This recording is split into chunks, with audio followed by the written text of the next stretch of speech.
Good morning to all of you. आज हम लोग पढ़ेंगे दिल्ली सल्तनत काल के बारे में। और दिल्ली सल्तनत काल में कौन कौन सा जो वंश था उन्होंने शासक किया है ना, आज हम लोग उस पर चर्चा करेंगे। यहाँ पर दिल्ली सल्तनत का जो कार्यकाल रहा है ना, वो आपको रहा 1206 से। यहाँ मिस्टेक हो गया हुआ है ना, यहाँ लिखा हुआ है, यहाँ होना चाहिए 1206 होना चाहिए, ठीक है। 1206 से लेकर 1526 तक जो है ये जो रहा समय है ना, यही दिल्ली सल्तनत, यानी 1206 से 1526, ठीक है ना। और दिल्ली सल्तनत के समाप्त होने के जस्ट बाद आपका मुग़ल काल शुरू हो गया। तो सबसे पहला है कि पहला जो वंश था दिल्ली सल्तनत पर जो शासन किया वो था गुलाम वंश, है ना। कौन सा था? गुलाम वंश, है ना। दूसरा था खिलजी वंश, तीसरा था तुगलक वंश, है ना, सैयद वंश, लोधी वंश। ये सब महत्वपूर्ण है ना। तो हम लोग याद रखेंगे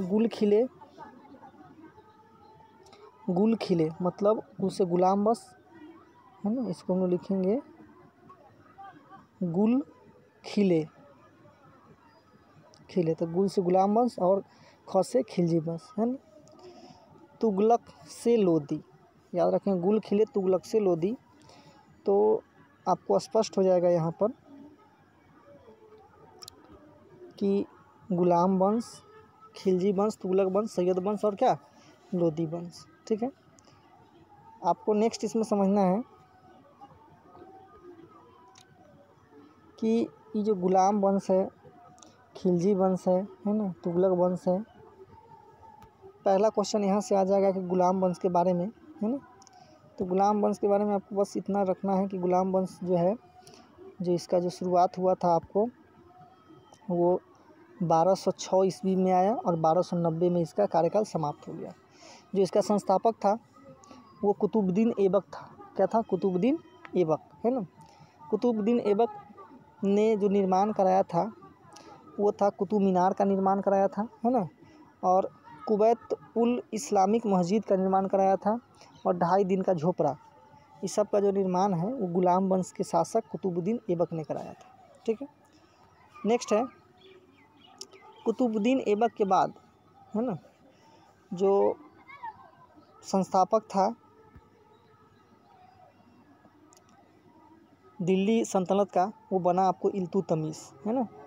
लेकिन इनको वास्तविक संस्थापक के रूप में माना जाता है। दिल्ली सल्तनत का वास्तविक संस्थापक के रूप में इल्तुतमिश को माना जाता है। इन्होंने जो शुरू किया वो इक्ता प्रणाली, है ना, और दिल्ली को राजधानी बनाया। तुर्क ए चहलगान, टका एवं जीतल, है ना, इस सब का जो इन्होंने अपने शासनकाल में निर्माण किया था। सबसे महत्वपूर्ण इनके पास पुत्र भी था और पुत्री भी थी, और इनकी पुत्री काफ़ी प्रचलित रही भारतीय मध्यकालीन इतिहास में। इनका नाम था रजिया सुल्तान। ये इल्तुतमिश की पुत्री थी और भारत के प्रथम महिला शासिका यही थी, जो रजिया सुल्तान के नाम से जाना जाता है। नेक्स्ट है बलबन। बलबन सबसे अंतिम गुलाम वंश का जो सबसे अंतिम शासक था और जो शक्तिशाली था वो था बलबन, है ना। और इनका जो महत्वपूर्ण है वो नौरोज एक प्रथा था जिन्होंने शुरू किया था बलबन। और लौह एवं रक्त, ये दोनों बहुत बार क्वेश्चन पूछे हुआ है कि नौरोज प्रथा किसने शुरू किया था और लौह एवं रक्त की नीति किसने दी हुई थी, ठीक है। नेक्स्ट है कि दीवान ए और आरिज, है ना, ये भी बलबन के द्वारा आया था। सिजदा व पैबोज, ये भी जो है बलबन के द्वारा दिया गया था, ठीक है। नेक्स्ट आइए।